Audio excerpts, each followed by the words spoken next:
எந்த கோயிலா இருந்தாலும் யாரோ ஒரு நல்ல மனிதர் வந்து இந்த கோயிலுக்கு போங்க, நல்லது நடக்கும்னு சொல்லுவாங்க. இது இந்த கோயில் மட்டும் பட்டினத்தாறு கோயில் மட்டும் கிடையாது. எந்த கோயிலா இருந்தாலும் யாரோ ஒருத்தர் வந்து ஏதோ கடவுளோட ஒரு பாதை அமைச்சு கொடுக்குற மாதிரி யாரோ ஒருத்தர் மூலியமா எனக்கு சொல்லுவாங்க, இந்த கோயிலுக்கு நீ போயிட்டு வாங்க.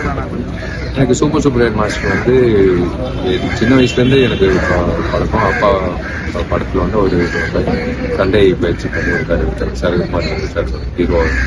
இப்போ அவரோட பையன் திலீப் மாஸ்டர் வந்து என்னோட படங்களுக்கு அந்த உறவுல வந்து திடீர்னு ஒரு நாள் வந்து நீ இந்த கோயிலுக்கு வரணும் அப்படின்னு மாஸ்டர் சொன்னார். ஒரு வாட்டி வந்தேன், போன வருஷம் வந்தேன். மறுபடியும் இன்னைக்கு என்னோட பிறந்த நாள். முதல்ல எல்லோருக்கும் நன்றி, எனக்கு வாழ்த்துக்கள் தெரிவிச்சது உலகம் முழுக்க. அதே மாதிரி என்னோட நிச்சயதார்த்தமும் இன்னைக்கு நடந்தது தன்ஷிகாவோட தாய் தன்ஷிகா. ஐயா அப்படின்னா நீங்க ஒரு மணி வேண்டியது இப்ப நினைச்சு கொடுத்துறாரா? நீங்க நினைச்சது கொடுக்கறத விட வாழ்த்துறது தான் எனக்கு முக்கியம். எனக்கு வந்து எனக்கு என்னன்னா நான் வந்து நான் என்ன வேண்டிக்கிறேன்றது நான் யாருக்கிட்டையும் சொல்லக்கூடாது.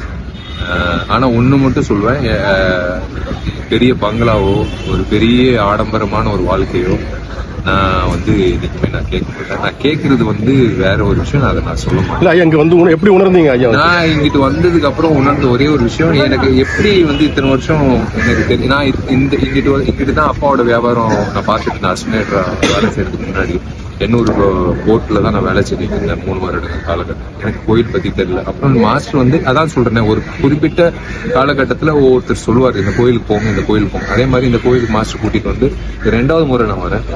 சாமி பார்க்கும்போது இப்படி ஒரு திருப்தியா இருக்கு, மன ரீதியா ஒரு திருப்தியா இருக்கு.